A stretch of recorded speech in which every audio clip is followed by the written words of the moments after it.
All right, the best Master Duel event ever is back for 3 days. So, we've got to play while it's still here. Show Konami that there's interest in this, because this is the NR Rarity event where the only cards legal are cards that are N or R Rarity. And if you weren't playing literally like on release of Master Duel in like 2022, you probably haven't played this event yet, because this literally the last time this event was in Master Duel was in 2022. Like it's been 3 years, and we only just now got this back as a fucking tryout, not even a real event. But yeah, this is the best event because this is the only event where the decks you own or gems or resources is not a bottleneck. Every person has access to every single playable deck in this entire event. You can play whatever you want. So that's immediately good, because now you don't have to worry about, oh man, I don't have the right cards for this, I don't have the right gems, I don't want to spend gems on this, I don't want to spend crafting points for this. Well, now it doesn't matter. All you're spending is like a bunch of N and R crafting points that you probably have like easily tens of thousands of. So you can play any single combination of cards or any single combination of cards legal in this event that you want to. So yeah, and another thing is that this isn't modern. The games where you open no hand traps and you don't even open 2 hand traps, and then your opponent full combos you for 10 minutes and then you can't play the game, or where your opponent flips like 4 floodgates on you. That's really mostly not a thing in this event. Games will go more than 2 or 3 turns usually. It's hard to establish an OTK. It's actually, the gameplay loop is a lot more enjoyable in my opinion than whatever the hell we've been having in ranked flatter for like the past month, or like for basically the past year and a half or whatever the hell. So yeah, I'm gonna probably be making another video showcasing a bunch of cool decks, because there's literally an infinite amount of decks you can play. So a playable decks for this event probably just deserves an entire video by itself, just going over some of the cool options that I want to play. But first of all, we gotta go over the loaners. If you just want to play this event for some reason just to get the pack and then dip after 3 wins, here are the loaner decks. So I played with these, I tested these. I do not recommend playing this deck. This deck is a pile of garbage. What the fuck is this? This deck is so bad. You're doing 2 and 3 card combos to summon a monster that dies to Fisher. I don't, man. I really like these cards. They require so much setup. You have to go -2 to like summon out your boss monsters. The fact that your monsters are small as well, unless you've Bridden Chalice, and if you've Bridden Chalice, your Guaiba doesn't even summon from the deck. I'm not even sure what this deck was supposed to do. I played against 2 loaners of this deck. I got absolutely smashed by the other 2 loaners. So this I don't recommend playing this. This deck is not even enjoyable to play.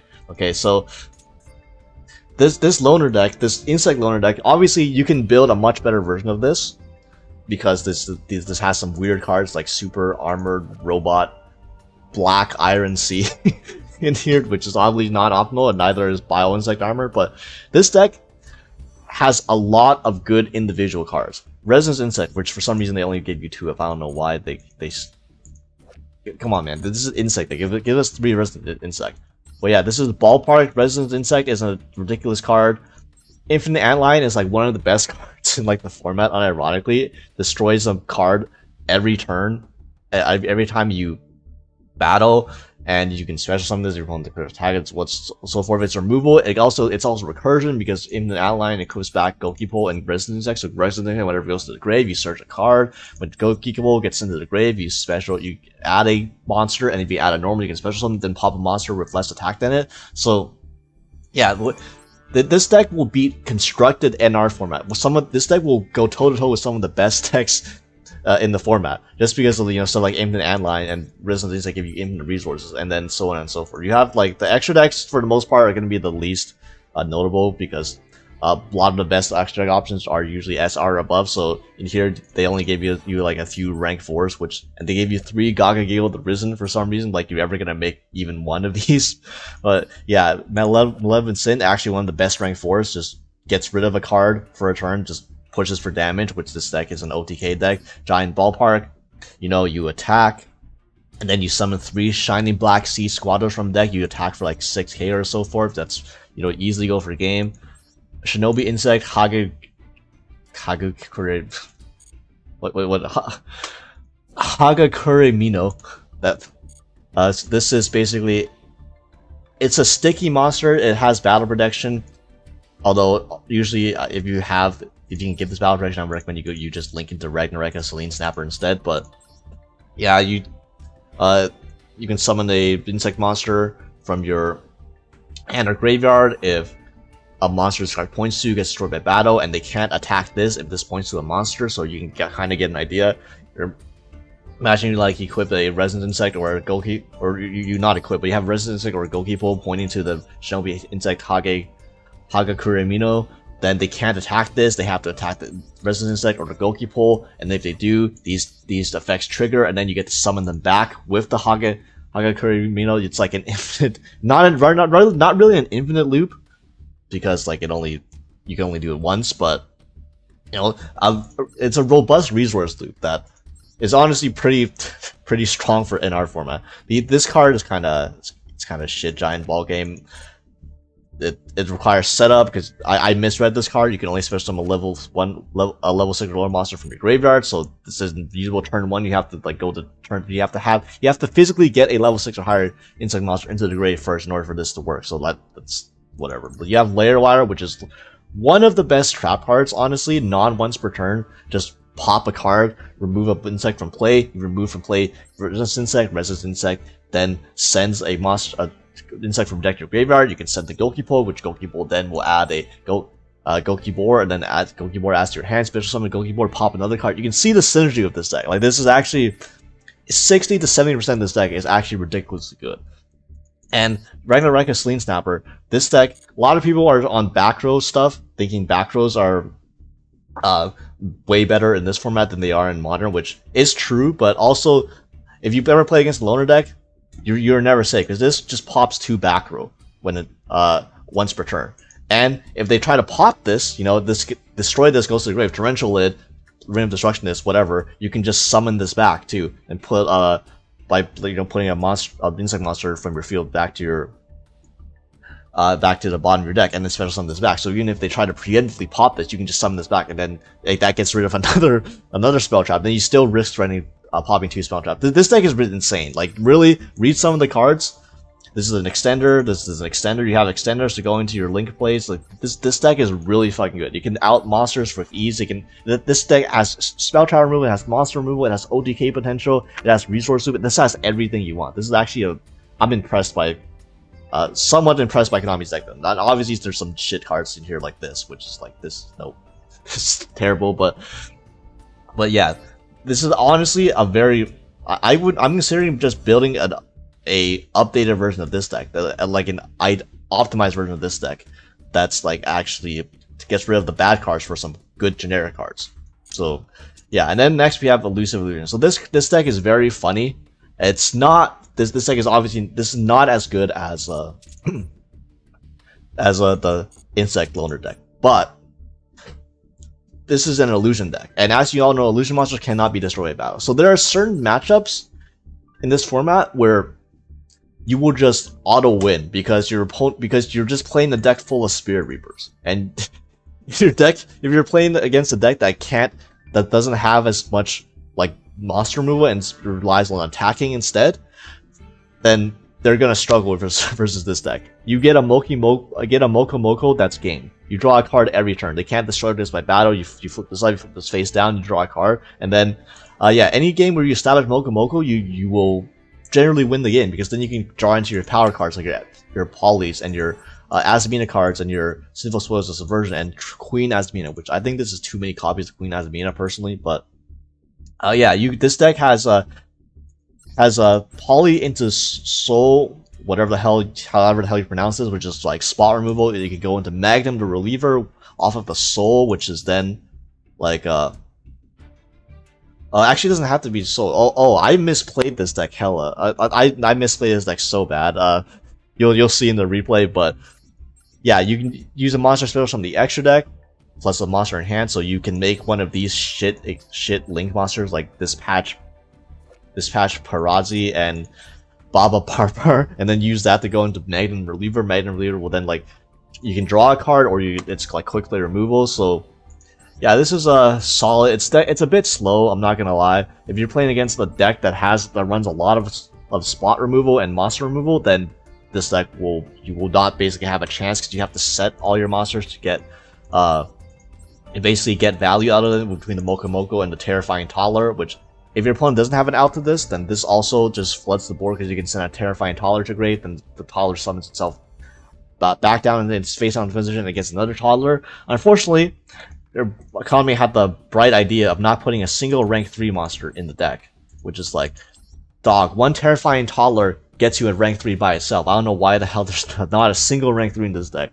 You know, whatever. You know, this is if you want to play an illusion deck, there's definitely a much better way to build an illusion deck than this loner deck. So if you were to want to play a loner, I would recommend this loner. This loner is by far the best one. But you know, obviously, we'll probably get to more decks you can play in this format later.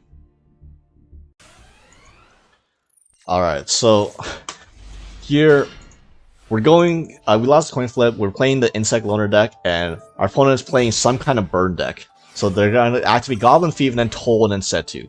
And normally you'd be like, oh, you're placing a burn deck, like right in an event. But this is such a free matchup for this deck. So I'm gonna normal summon Resident Insect, then special Scale Bomber, and then we're gonna make a Haga whatever Resident Insect, add the humongous, and then equip Parasite to the Paranoid to the Shinobi Insect, so that if the Shinobi Insect somehow dies, then I can summon the Hive Hedging the humongous from hand. Not really like a combo or anything, but you know, our opponent's playing burn, so if we don't attack, you know, generally I think, and burn ourselves with the Toll, you know, we have time. They set another card, and now here this is where this deck pops off, and we drew the Giant Ballpark, by the way. So yeah, now I'm gonna normal summon Antlion, equip Resident Insect, special the Scale Bomber. So now the Scale Bomber will summon itself. The Resident Insect will equip to the Antlion, and then you can special summon Humongous because you special summon an insect monster. Now you can special summon the Humongous from hands. Now I don't know why I summoned this attack. Actually, this is quite a small monster, to be honest. But yeah, now I'm gonna link the Scale Bomber and the Haga Kurimino into Selene. Selene Snapper baits out a Ring of Destruction. But as I mentioned before, Selene Snapper, if you pop this before it activates effect, I will put out insect monster back and special summon this back, and now I can pop 2 more spell traps. So this Selene got rid of 3 spell and trap cards, and our opponent tries to burn us, but you know, we have 8k and they didn't even do half of that. We pop a Dimension Wall, activate Giant Ballpark, enter battle phase, go Infinite Antlion. Infinite Antlion, when it attacks, it triggers to destroy a card on the field and a card you control. So I'm going to pop the Resident Insect to equip it off of the Infinite Antlion. So now the Resident Insect will go to the grave, pop their Flip Effect dice jar, Resident Insect search another monster, and then attack for game with the Giant Ballpark. So yeah, this deck fucking just pops off of like one in one turn. This deck just fucking popped off, destroyed their opponent's entire field, and attacked for game. Alright, this is one of the funniest games I've ever played, and we're playing the crappy illusion loner that I alluded to, and that we went over, and then I've set Terrifying Toddler plus Mirage Mirror Force, and our opponent's playing Ancient Gear. So Ancient Gear, very funnily enough, okay, so Ancient Gear is a deck that relies on attacking monsters. They just, you know, just go in and attack. Now, remember when I mentioned about how decks that rely on attacking my monsters generally have a bad matchup against this illusion deck? Well, here's a prime example. So our opponent's gonna do a bunch of random Earth Machine stuff, burn me for 1k attack. I'm gonna just flip the Mirage Mirror Force. I know I know this card is unaffected, but like I might as well just get the Azamina, the Queen Azamina out of my hand. I figured like I don't know what else I'm gonna do with this, to be honest. And they get attacked. They hit into my face down Terrifying Toddler, which is gonna send another Terrifying Toddler. Then Terrifying Toddler is gonna special summon itself face down, and now we can establish our resource game because I have a Moko Moko in hand, baby. So I'm gonna flip the Terrifying Toddler, send another Terrifying Toddler, then Terrifying Toddler summon itself back in defense position, face down defense again. Attack into the Howitzer. I probably shouldn't have done this because one Howitzer, when it gets popped, it summons a Tanker from deck. Tanker will then summon Ancient Gear Golem. And Ancient Gear Golem is like the only card that threatens me because this card does piercing. So my monsters can't be destroyed by battle or they get effects when flip summon. So any other Ancient Gear monster that doesn't pierce, well, or has less attack, we're fine. But now I'm setting Moko Moko in the face of an Ancient Gear Golem. And honestly, if they kind of attacked the Moko Moko, I might have been screwed because that was going to be a lot of damage. But instead, they're going to use Tanker to pop the Fortress, which then I'm just going to trigger the Talons of Shuri Lane to put the Toddler back to my hand because I don't want this shit in attack position. And now I have a wall. I have a deck, a field full of like walling monsters plus a Queen Azamina. Yes, Queen. And then they're gonna activate Ancient Gear Fist on the Tanker. So they're gonna attack into Queen Azamina with the Golem just because that's the only monster I can run it over. Then they're gonna attack into the Shuri Lane and pop it with the Ancient Gear Fist, which Ancient Gear Fist is like kind of annoying because like my monster's gimmick is that they can't be destroyed by battle, and this Ancient Gear Fist is kind of ruining my vibe a little bit. So pass it back to me and top deck Poly, which is the best card in this deck. So thank God I top deck. Then I'm gonna Moko Moko draw another card, draw into UFO Light. This level 8 1500 stats, by the way. Flip the Toddler. Toddler's gonna send a Soul Scissors, and then I'm gonna activate Poly, sending the on-field Toddler plus the UFO right into Azamina's Soul, and then Soul is gonna send the Ancient Gear Golem, and then we're gonna attack and attack the Ancient Gear Tanker, and the Fist only triggers at the end of the damage set, but if this monster gets destroyed, it's not gonna be on the field anymore because it's marked for destruction. And then I get the summon Soul Scissors, which, you know, literally the first line of text, unaffected by other card effects. This Soul Scissor, this card fucking screwed me over. You'll see later, but this card effectively did nothing this entire game, even though I got to summon it out like multiple times. But yeah, I popped the wrong card, and then I flipped the Moko Moko face down, and I set another Terrifying Toddler, and I'm like, yo, okay, out my board of unkillable illusion monster. And I Soul adds in the Samurai Face Queen Azamina back to my hand. They're gonna go into Cyber Dragon Nova, which fortunately Infinity is banned, so this doesn't really do anything. Then they're gonna use Howitzer, burn me for 1k, attack over, and then attack, crash the Howitzer into my Soul, and then summon another Tanker, and the Tanker gets out the Ancient Gear Golem. And this is hella annoying, I'm not gonna lie. The Ancient Gear Golem attacks the Terrifying Toddler, for some reason does not attack the Moko Moko, because that would have been a hella damage. Instead they attack this, and I take, it saves me some damage. Then they attack into the Soul Scissors, and then the Soul Scissors gets banished. And now I'm such a sack because now I'm gonna Moko Moko, flip Moko Moko, draw a card, draw into a second Poly. Honestly, if I didn't draw the second Poly, I was gonna lose the game. Well, I probably wasn't gonna lose the game because I hard drew the Aphis as well. Because I literally top decked the two best cards in my deck, Aphis plus Poly. So like bounce multiple cards plus a second Poly. And now I'm gonna use Poly, send the Queen Azamina and the Soul Scissors to grave. What a combo, by the way, to summon Soul. Soul is now gonna send the Ancient Gear Golem, and then the Queen Azamina is gonna trigger because it was sent to the graveyard by an activate effect, and now it can summon itself back. So now I have Queen Azamina, Soul, double Soul, and I'm gonna attack, and I'm attacking over the Ancient Gear Tanker, and here I trigger Soul Scissors. Okay, this is so BM. Like I misplayed, but if my opponent didn't know better, like this could be just viewed as terrible BM because I use Soul Scissors to pop the Cyber Dragon Nova. Cyber Dragon Nova, in case you didn't know, has an effect on it where if this card is destroyed by your opponent's card effect, you can special summon one Machine Fusion monster from your extra deck. So if I just ran over this by battle, it would have been game. Instead, I summoned back the Soul Scissors and popped it, and I triggered a Cyber Dragon Nova for them. What does that get them? That gets them their Ancient Gear Howitzer again. Now I attack over the Howitzer, and the Howitzer will summon out the Tanker to summon out the Golem once again. Third fucking time this game. So now they have a Golem on the field, and I can't out the Golem. And now they live a turn. Thankfully, I drew the Aphis, so it doesn't matter. If I didn't drew this fucking Aphis, we would have been in trouble. We might have been cooked actually, because then I don't have a clean out the 3k attack monster. But anyways, I'm gonna set the Moko Moko back face down. This Moko Moko has drawn like fucking 2 cards already. He's gonna draw a third card as well. Like this card's insane. Now they're going to Trencher summon back the Anchor Drill, summon another Anchor Drill, make both in level 8, and now we flip the Aphis, and then bounce the Anchor Drill, and the Gear Golem back to hand. Imagine if I didn't draw this card. I wasn't just the sackiest player in the entire fucking planet, and I didn't draw exactly what I need for 2 turns in a row. But, you know, that's Yu-Gi-Oh! You can get sacked in our format even.